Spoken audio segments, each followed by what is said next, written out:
জাদুটোনা কিভাবে নষ্ট করবেন। অনেক সময় আমাদেরকে ব্ল্যাক ম্যাজিক করা হয়, জাদুটোনা করা হয়।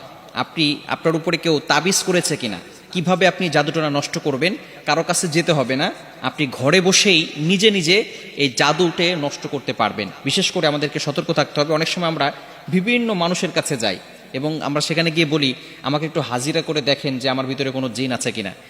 তারা তো ঠিকই, যদি জিন নাও থাকে আপনার উপরে জিন একটা চালান করে দিবে, এরপরে আপনার কাছ থেকে বারবার এই জিনের মাধ্যমে ডিস্টার্ব করিয়ে আপনার কাছ থেকে টাকা খাবে। এজন্য আপনি কারো কাছে যাবেন না, নিজে ঘরে বসেই আপনি আপনার জাদুটোনা দূর করতে পারবেন, জাদুটাকে নষ্ট করে দিতে পারবেন।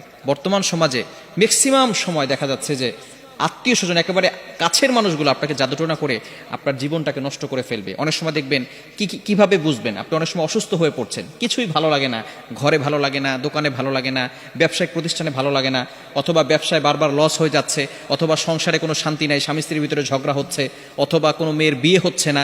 এই ধরনের কারণগুলো হচ্ছে ব্ল্যাক ম্যাজিক করা, জাদুটোনা করা। এটা হচ্ছে তার লক্ষণ। জাদুটোনা করেছে কিনা তার লক্ষণ হচ্ছে বারবার অসুস্থ হয়ে যাওয়া, বিভিন্নভাবে আপনি অসুস্থ হয়ে পড়ছেন। মেয়েটার বিয়ে হচ্ছে না, বারবার পাত্র আসে, দেখে সবকিছু ঠিকঠাক থাকে, যেদিন বিয়ে ডেট দিবে তার কিছুদিন আগে বলে বিয়ে করবো না। এরকম অনেকে হয়, অনেকে আমাদের কাছে ফোন দিয়ে বলে। এটা হচ্ছে ব্ল্যাক ম্যাজিক, জাদুটোনার একটি অন্যতম লক্ষণ। এরকম লক্ষণ যদি আপনার ভিতরে থেকে থাকে তাহলে আপনি জাদুটোনা কিভাবে নষ্ট করবেন আজকে বলে দিব। আপনারা খুব সুন্দর করে প্র্যাকটিক্যালি দেখাবো ইনশাল্লাহ। আপনি দেখে এটা যদি প্র্যাকটিস করেন ইনশাল্লাহ, জাদুটোনা যদি থেকে থাকে তাহলে আপনি নিজেই এটা করলে আপনার জাদুটোনা কেটে যাবে। ব্ল্যাক ম্যাজিক করে আপনাকে কেউ ক্ষতি করতে পারবে না এবং এরপর থেকে আপনাকে কিছু আমল করতে হবে। আচ্ছা, আমি আপনাদেরকে দেখাচ্ছি। কলম আছে নাকি কারো কাছে? এই যে একটা কলম। সর্বপ্রথম আপনি যে কাজটা করবেন, প্রথমে অজু করবেন। অজু করে আপনি সূরাতুল ফাতিহা একবার পড়বেন, সূরা ফালাক একবার পড়বেন, সূরা নাস একবার পড়বেন, সূরা ইখলাস একবার পড়বেন। এরপরে আয়াতুল কুরসি পড়বেন। প্রথমে সূরা ফাতিহা একবার, এরপরে সূরা ফালাক একবার, সূরা নাস একবার, এরপরে সূরা ইখলাস একবার, আয়াতুল কুরসি একবার।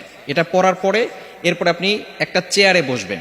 অজু অবস্থায়, পবিত্র অবস্থায় চেয়ারে বসবেন। মনে রাখবেন কোরআনের ভিতরে আল্লাহ তাআলা শিফা দিয়েছেন। আল্লাহ তাআলা নিজেই বলে দিয়েছেন 15 নম্বর পারা 9 নম্বর পৃষ্ঠার 2 নম্বর লাইন, সূরা বানী ইসরাঈলের 82 নম্বর আয়াতে আল্লাহ তাআলা বলছেন, ওয়া নুনাজ্জিলু মিনাল কুরআন মা হুয়া শিফাউ ওয়া রাহমাতুল লিল মুমিনিন। আমি আল্লাহ তাআলা মুমিনদের জন্য কোরআনটা শিফা স্বরূপ নাজিল করে দিয়েছি। প্রথমে আপনি বসবেন একটা চেয়ারের উপরে, পবিত্র হয়ে, অজু করে পবিত্র হয়ে তারপরে বসবেন। বসার পরে একবার সূরা ফাতিহা পড়বেন, এরপরে আপনি সূরা ইখলাস, সূরা ফালাক, সূরা নাস পড়বেন, এরপর আয়াতুল কুরসি পড়বেন। এরপরে আপনি 7 বার সূরা ফাতিহা পড়তে হবে আউযুবিল্লাহ বিসমিল্লাহ সহকারে।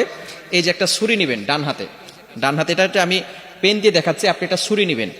ডান হাতে একটা ছুরি নিয়ে আপনি মাথার উপরে রাখবেন, এভাবে রেখে আউযুবিল্লাহ বিসমিল্লাহ সহকারে সূরা ফাতিহা পড়বেন। পড়ে আপনি ছুরিতে ফু দিবেন।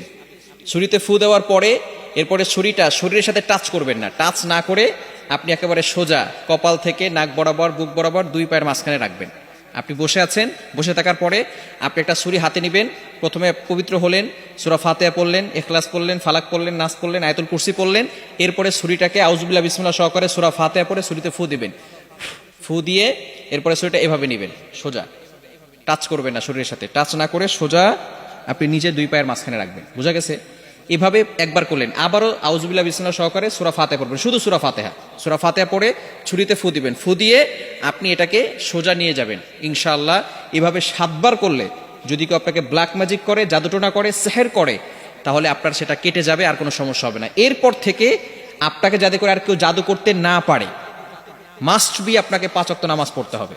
এবং কেউ যাতে করে জাদু করে, তাবিজ করে আপনাকে কোনো ক্ষতি করতে না পারে, 5 ওয়াক্ত নামাজ পড়ে আয়াতুল কুরসি, 4 কুল, সূরা বাকারা শেষ 2 আয়াত এগুলো পড়ে বুকে ফু দিবেন এবং হাতে ফু দিয়ে পুরো শরীরকে মাসাজ করে দিবেন। ইনশাআল্লাহ আপনার শরীর বন্ধ থাকবে এবং রাতের বেলা ঘুমানোর সময় অজু করে ঘুমাবেন, এই আমল করে শরীর বন্ধ করে ঘুমাবেন। ইনশাআল্লাহ দুনিয়ার কোনো শক্তি আপনাকে কোনো ক্ষতি করতে পারবে না। আল্লাহ তাআলা আপনাকে প্রটেক্ট করবেন, আল্লাহ তাআলা আপনাকে হেফাজত করবেন। দুনিয়ার দুষ্ট জিন বলেন, মানুষ শয়তান বলেন, জিন শয়তান বলেন, সকল ধরনের দুষ্টমি থেকে এবং দুষ্ট জিন থেকে আল্লাহ তাআলা আপনাকে হেফাজত করবেন। আল্লাহ তাআলা আমাদের সকলকে এটা সুন্দরভাবে বুঝে আমল করার তৌফিক দান করেন।